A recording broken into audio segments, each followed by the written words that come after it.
బాబు గారు వ్యాఖ్యలైతే మాత్రం మహానాడులో ఇక అద్భుతం అని చెప్పాలి. అంత అద్భుతంగా మాట్లాడారు. ఇవ్వాల్సిన కౌంటర్లు ఇచ్చారు, చెప్పాల్సిన వ్యాఖ్యలు చేశారు, వార్నింగ్లు ఇచ్చారు.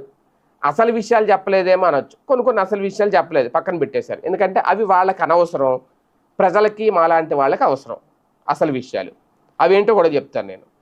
అయితే ఆయన అద్భుతంగా మాట్లాడినవి ఏంటి అంటే, వైనాట్లు, గొడ్డలిపోట్లు, ఇది కాదు, ఇలాంటివి కాదు, అవన్నీ పక్కన పెట్టేద్దాం అన్నారు. నిజంగానే వైనాట్ 175 ఇలాంటి ఒక రకంగా అతి పద ప్రయోగాలు అంటారు వీటిని. Over confidence. ఏమైంది? వైనాట్ 175 అన్నారు, కనీసం 75 తెచ్చుకున్నా బాగున్నాను. లేదు, అక్కడ చివరికి 175 పోగా అసలు అది ఏ నెంబరో తెలియదు, 11 సీట్లు ఎలా వచ్చినాయో తెలియదు, అనుకోకుండా 11 వచ్చినాయి. పరువు పోయింది ఒక రకంగా. 175 స్థానాల్లో